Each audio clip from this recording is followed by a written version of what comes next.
इस वक्त पूरी दुनिया में 57 इस्लामी कंट्रीज हैं। bir terör devleti.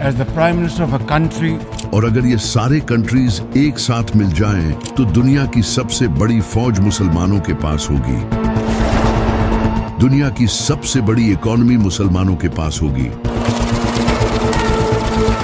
Oil, petrol prices are tipped to spike by up to 7 cents a litre. Natural reserves, agriculture सब मुसलमानों के कंट्रोल में होगा,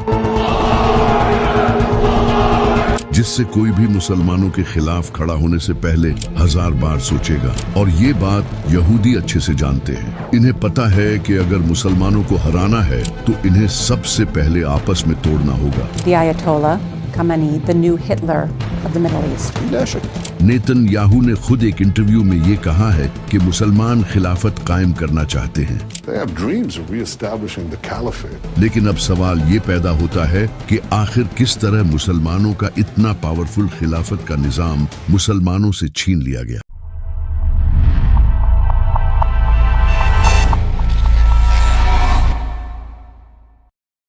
ये सब आज से 14 सदी पहले हुआ था, जब नबी सल्लल्लाहु अलैहि वसल्लम की वफात के बाद हजरत अबू बकर रजी अल्लाह तआला अन्हु पहले खलीफा बने। तो इसी वक्त मुसलमानों पर हर तरफ से आफतें टूट पड़ी। कई मुसलमानों ने ज़कात देने से इनकार कर दिया और दूसरी तरफ कुछ झूठे नबी खड़े हो गए। हजरत अबू बकर रजी अल्लाह तआला अन्हु के सामने बड़ी आफतें थी, लेकिन उन्होंने अल्लाह की मदद से इन सब के खिलाफ जंगें लड़ी और इस्लाम को बचा लिया। लेकिन हजरत अबू बकर रजी अल्लाह तआला अन्हु की खिलाफत सिर्फ 2 सालों तक ही रही। इनके बाद अगले खलीफा हजरत उमर रजी अल्लाह तआला अन्हु बने और अब हजरत उमर ने हजरत अबू बकर की हुकूमत को संभाला और इनके दौरे खिलाफत में उस वक्त दुनिया की सबसे बड़ी हुकूमत कायम हुई, क्योंकि दुनिया की बड़ी सुपर पावर्स मुसलमानों ने फतह कर ली थी। इसी तरह खलीफे पर रिस्पॉन्सिबिलिटी होती है कि उसे कुरान और सुन्नत के मुताबिक हुकूमत करनी पड़ेगी, और इस खलीफा के अंडर गवर्नर्स होते हैं जो डिफरेंट इलाकों को मैनेज करते हैं। खलीफा और बादशाह में यही फर्क होता है कि जहां बादशाह के लोग नौकर होते हैं तो वहीं खलीफा लोगों का नौकर होता है। बादशाह अय्याशी की जिंदगी गुजारता है, वहीं खलीफा एक आम आदमी की तरह जिंदगी गुजारता है। जब हजरत अबू बकर खलीफा बने थे तो इमाम अली अलैहिस्सलाम और दूसरे सहाबा ने इनकी तनख्वाह एक आम मजदूर जितनी लगाई थी। इसी तरह खलीफा के इस निजाम में मुसलमानों से सिर्फ 2.5% ज़कात ली जाती है, और वो भी सिर्फ अमीर मुसलमानों से। यही ज़कात बैतुल माल में जमा की जाती है, और गरीबों से कोई टैक्स नहीं लिया जाता, और नॉन मुस्लिम से सिर्फ जिजिया लिया जाता है, जिसके बदले उन्हें हुकूमत की तरफ से प्रॉपर प्रोटेक्शन मिलती है। इस तरह इस खिलाफत के निजाम से नॉन मुस्लिम्स भी बहुत खुश थे। इसी तरह दुनिया के बादशाहों की तरह खलीफा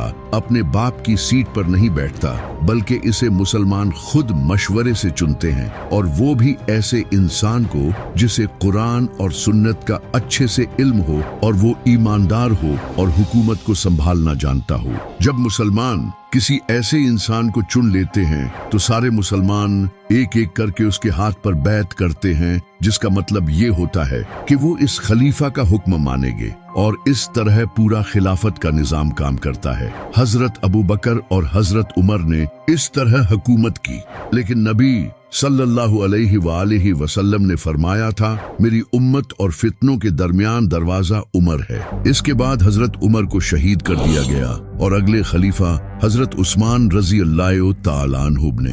हजरत उस्मान ने अपनी हुकूमत में करप्ट गवर्नर्स लगाए, जिन्होंने करप्शन करना शुरू कर दी। हजरत उस्मान ने 12 साल हुकूमत की, और इन 12 सालों में इन गवर्नर्स ने इनकी हुकूमत पर अपना कंट्रोल जमा लिया, और बाद में यही गवर्नर्स हजरत उस्मान की शहादत की वजह बने। ये वही गवर्नर्स थे जो पहले इस्लाम के दुश्मन थे और अब मुसलमान बनकर दीन को नुकसान पहुंचाना चाहते थे, जैसे कि मरवान, वलीद बिन उतबा और मुआविया।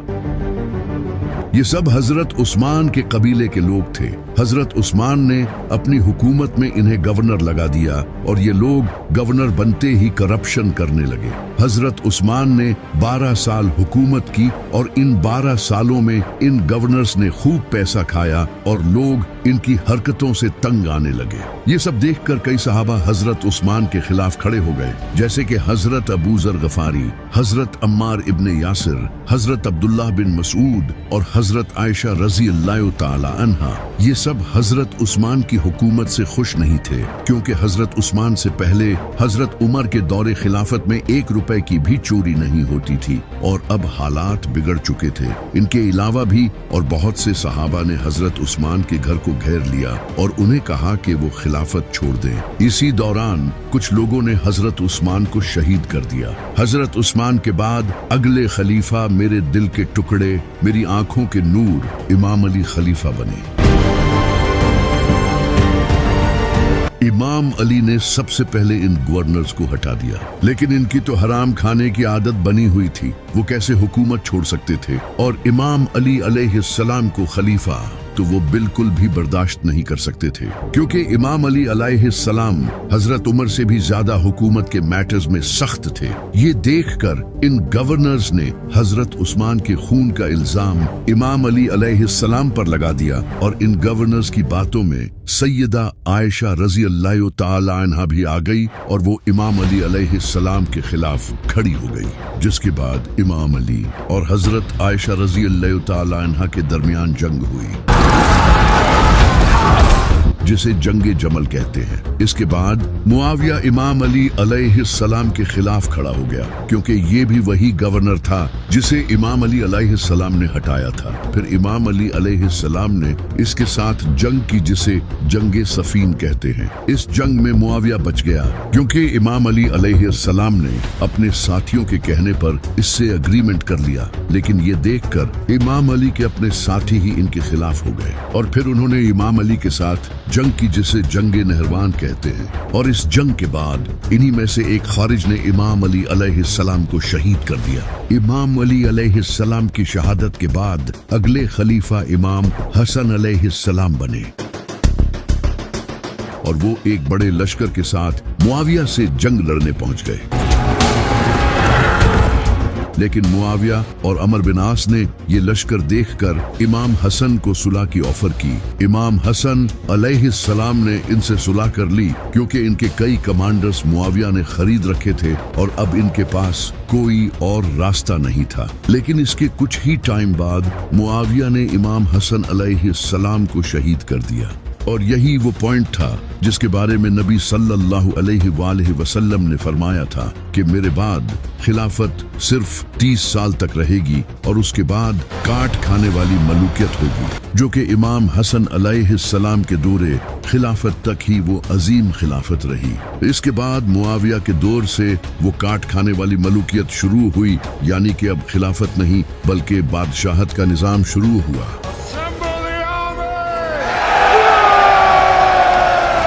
मुआविया ने हुकूमत में आते ही मिंबरों पर इमाम अली अलैहिस्सलाम पर लानतें करवाना शुरू की।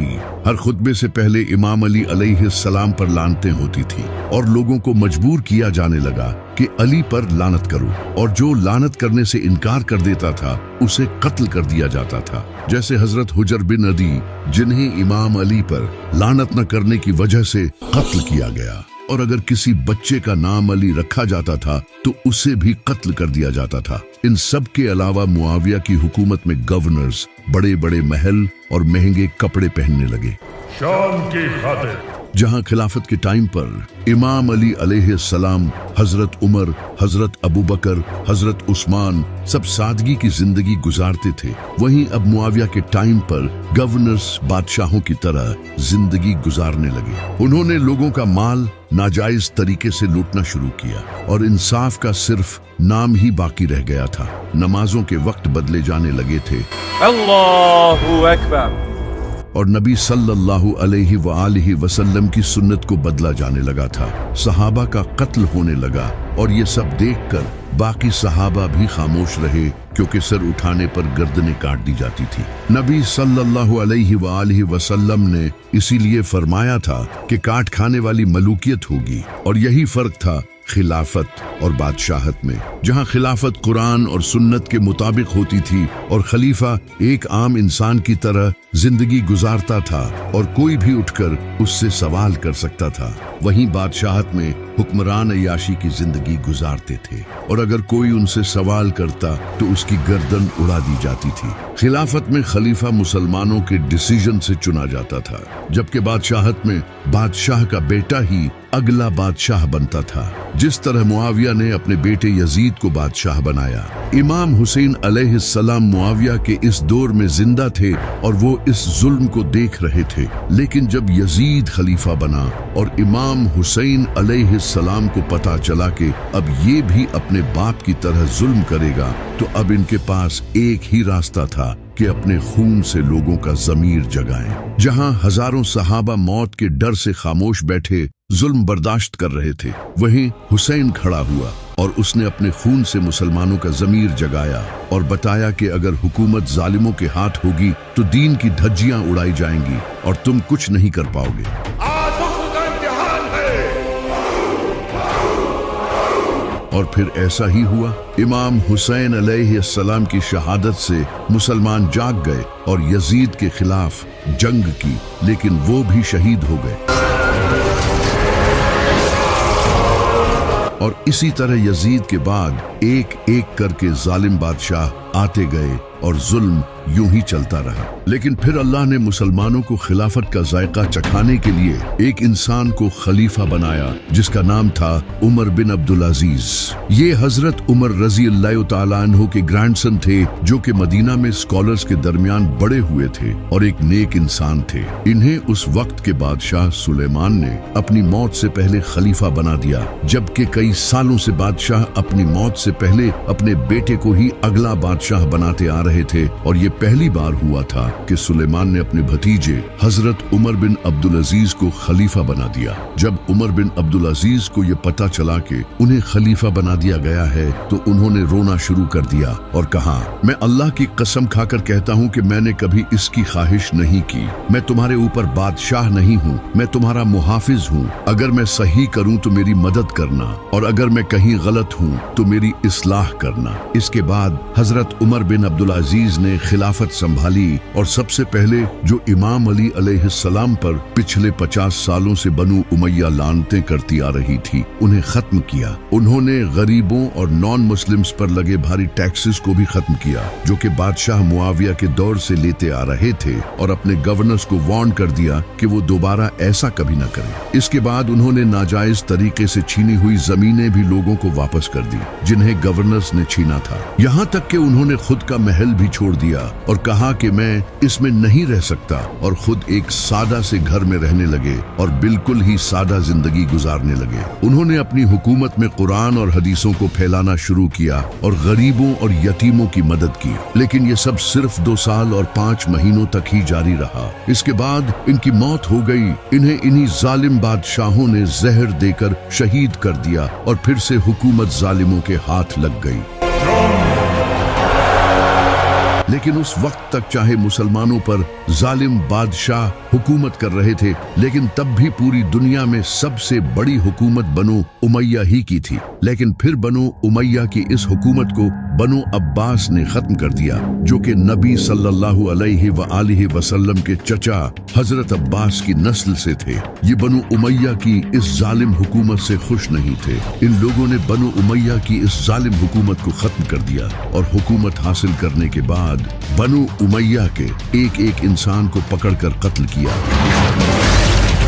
ये देखकर उस वक्त का बनु उमैया का बादशाह अब्दुल रहमान स्पेन भाग गया और इसने वहां जाकर बनु उमैया की नई हुकूमत कायम की। अब मुसलमानों की 2 अलग हुकूमतें बन चुकी थी, एक तरफ बनु अब्बास और दूसरी तरफ बनु उमैया, और ये दोनों हुकूमतें कई सालों तक कायम रही। लेकिन बनु अब्बास भी इनकी तरह जालिम बादशाहों की तरह हुकूमत करने लगे। फिर फातिमी खिलाफत कायम हुई। ये लोग इस्माइली शिया थे और अहले बैत की नस्ल में से थे। जब बनु अब्बास काफी कमजोर हो चुके थे, तो उबैदुल्लाह ने नॉर्थ अफ्रीका में खुद को खलीफा डिक्लेयर कर दिया और इसने बनु अब्बास को चैलेंज किया और कहा कि मैं ही असल खलीफा हूँ क्योंकि मैं अहले बेत की नस्ल से हूँ। और इसके बाद से फातमी खिलाफत फैलना शुरू हुई और 959 ईस्वी में इजिप्ट को भी फतह कर लिया और इसे अपना नया कैपिटल बना लिया। अब पूरी दुनिया में 2 नहीं बल्कि 3 मुसलमान हुकूमतें बन गई थी। फिर इसके कई साल बाद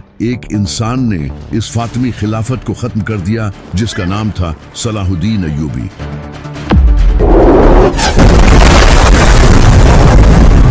और इसके बाद अय्यूबी खानदान की हुकूमत आई और इस तरह वो अजीम खिलाफत अब टुकड़ों में बंट चुकी थी और मुसलमान हुकूमतें एक दूसरे की ही दुश्मन बन चुकी थी। लेकिन फिर इन सब के सामने एक बड़ा खतरा आया, चंगेज खां, जो कि अपनी एम्पायर को एशिया में तेजी से बढ़ाने लगा। और फिर 13वीं सेंचुरी में इसके पोते हलाकू खान ने गद्दी संभाली और वो पर्शिया को फतह करता हुआ सीधा बगदाद पहुंचा, जो कि अब्बासी खिलाफत का कैपिटल था। वहां पहुंचकर इसने उस वक्त के अब्बासी खलीफा को सरेंडर करने का कहा, लेकिन उन्होंने सरेंडर करने से इनकार कर दिया। जिसके बाद हलाकू खान ने बगदाद को सीज कर लिया और चाइनीज मशीनों का यूज करके 13 दिनों में इस शहर के डिफेंस को तोड़ दिया। और इसके बाद उन्होंने लाखों मुसलमानों को कत्ल किया, मस्जिदों को जला दिया और यहाँ तक के हाउस ऑफ विजडम, जहाँ से मुसलमान साइंटिस्ट पैदा हुए थे, उसे भी तबाह कर दिया। मंगोलों ने और भी कई इस्लामी सल्तनतों को खत्म किया और अब मुसलमान हुकूमतें छोटे टुकड़ों में बंट चुकी थी। फिर इसके बाद ऑटोमन एम्पायर कायम हुई और एक बड़ी इस्लामी एम्पायर बनी जो कि उस वक्त की सबसे पावरफुल इस्लामिक एम्पायर थी। और इनके लीडर्स को मुसलमान अपना लीडर मानने लगे थे और अभी भी हुकूमत मुसलमानों के पास थी। यहाँ तक कि फिलिस्तीन भी ऑटोमन एम्पायर के अंडर था। वहीं दूसरी तरफ हिंदुस्तान में मुगलों की हुकूमत थी। इसी तरह ऑटोमन एम्पायर ने कई 100 सालों तक हुकूमत की, लेकिन फिर 17वीं सेंचुरी में यूरोपियन पावर्स जैसे कि ब्रिटेन और फ्रांस और दूसरे कंट्रीज ने अपनी हुकूमत को फैलाना शुरू किया और उन्होंने मुसलमानों की जमीनें अपने कब्जे में लेनी शुरू की। जैसे कि 18वीं सेंचुरी में ब्रिटेन की ईस्ट इंडिया कंपनी ने मुगल सल्तनत को हराकर हिंदुस्तान पर कब्जा कर लिया और कई सालों तक हिंदुस्तान के रिसोर्सेज को लूटा। सिर्फ हिंदुस्तान ही नहीं बल्कि ब्रिटेन ने इजिप्ट को भी अपने कब्जे में कर लिया, जो कि ऑटोमन एम्पायर के अंडर था, क्योंकि इजिप्ट की स्वीज कनाल बर्तानिया के लिए बहुत इंपॉर्टेंट थी। यहाँ से दुनिया के शिप्स गुजरते थे। इसके बाद फिर नॉर्थ अफ्रीका और वेस्ट अफ्रीका सब एक एक करके यूरोपियंस के कब्जे में आने लगे और ऑटोमन एम्पायर कमजोर होती गई। इन यूरोपियंस ने ऑटोमन एम्पायर की पॉलिटिक्स में इंटरफियर करना शुरू कर दिया। हम सुल्तान से छुटकारा हासिल करके ही रहेंगे और उन्हें आपस में लड़वाने की कोशिश की और इस तरह ऑटोमन एम्पायर कमजोर होती गई। और ऊपर से अब ऑटोमन एम्पायर को गुड्स यूरोप से इंपोर्ट करने पड़ते थे और जंगों की वजह से इन पर काफी कर्ज भी चढ़ गया था। ये सब देखकर सुल्तान अब्दुल हमीद ने अपनी खिलाफत को बचाने की बहुत कोशिश की, लेकिन वो नाकाम रहे। इसके बाद एक यहूदी जिसका नाम था थियोडोर हेर्जल, जो कि एक जायोनिस्ट था, वो ऑटोमन एम्पायर की इस बुरी हालत को देखकर सुल्तान अब्दुल हमीद के पास आया और इसने फिलिस्तीन में यहूदियों के रहने की इजाजत मांगी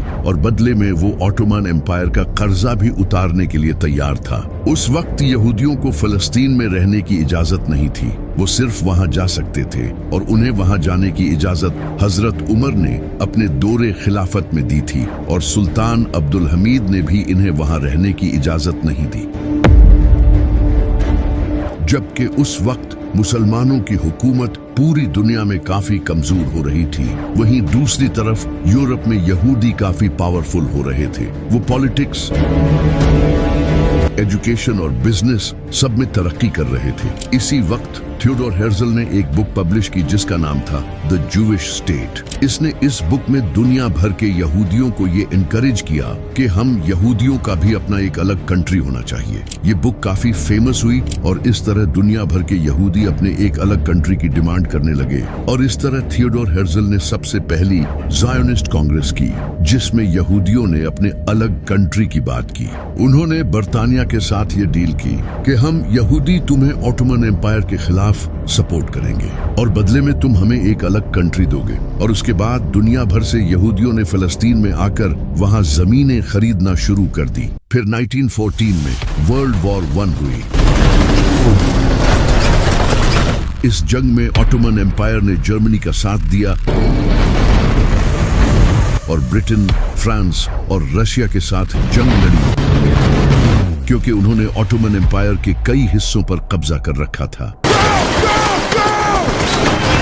उस वक्त के सुल्तान मोहम्मद को ये उम्मीद थी कि शायद वो अपनी खोई हुई जमीनें वापस ले लें। इसने पूरी दुनिया के मुसलमानों को एक साथ यूनाइट होने का कहा। बर्तानिया ने जब ये देखा तो वो जान गया कि अगर मुसलमान यूनाइट हो गए तो ये उनके लिए बहुत बड़ा खतरा होगा। तो बर्तानिया और फ्रांस ने मिलकर एक ऐसा प्लान बनाया कि जंग के बाद अरब कंट्रीज आपस में ही एक दूसरे के दुश्मन बन जाएं। सबसे पहले ब्रिटेन ने मक्का के शरीफ हुसैन को एक खत भेजा जो कि पहले ही मक्का को ऑटोमन एम्पायर से आजाद कराना चाहता था। ब्रिटेन ने इसे अपने साथ मिला लिया और बदले में इन्हें आजादी देने का वादा किया। ब्रिटेन ने इन्हें सोना और हथियार देकर मक्का, जद्दा, दमास्कस, सीरिया और फिलिस्तीन पर कब्जा कर लिया और इसके बाद उन्होंने मक्का के मुसलमानों को जो आजादी देने का वादा किया था वो भी तोड़ दिया और इस तरह इस जंग में मिडिल ईस्ट भी ऑटोमन एम्पायर के हाथों से निकल गया। इसके बाद उन्होंने यहूदियों को जो एक अलग कंट्री देने का वादा किया था उसे पूरा किया और फिलिस्तीन का आधे से ज्यादा हिस्सा यहूदियों को दे दिया। ऑटोमन एम्पायर ने अपनी उस बुरी हालत को देखकर ब्रिटेन के साथ एक डील साइन की और अपनी हार मान ली और अब ऑटोमन एम्पायर सिर्फ टर्की तक ही रह गई थी और बाकी अरब के रीजन्स जैसे इराक, सीरिया, फिलिस्तीन और जॉर्डन ये सब ब्रिटेन और फ्रांस के अंडर आ चुके थे। इनके अलावा हिंदुस्तान, अफ्रीका, एशिया, इन सब के मुसलमानों का अब कोई लीडर नहीं था जो कि पहले ऑटोमन बादशाह हुआ करता था। फिर 1923 में मुस्तफा कमाल अतातुर्क ने टर्की में हुकूमत हासिल कर ली जिसे देखकर सुल्तान मोहम्मद जो कि ऑटोमन एम्पायर का सुल्तान था वो इस्तांबुल छोड़कर भाग गया और फिर मुस्तफा कमाल अतातुर्क ने टर्की को एक अलग से सेक्युलर स्टेट बना दिया, यानी अब टर्की में खिलाफत का निजाम नहीं चलेगा। ये देखकर पूरी दुनिया के मुसलमान शॉक्ड थे क्योंकि अब वो खिलाफत का निजाम खत्म हो चुका था क्योंकि खिलाफत के निजाम में शरीयत के मुताबिक सजाएं दी जाती थी और इस्लाम का कानून चलता था और अब पूरी दुनिया से वो निजाम खत्म कर दिया गया था। ये देखकर हिंदुस्तान में बैठे एक शायर को बहुत दुख हुआ जिसका नाम था अल्लामा इकबाल और फिर उन्हें एक अलग कंट्री बनाने का आइडिया आया जिसमें इस्लाम का कानून चल सके।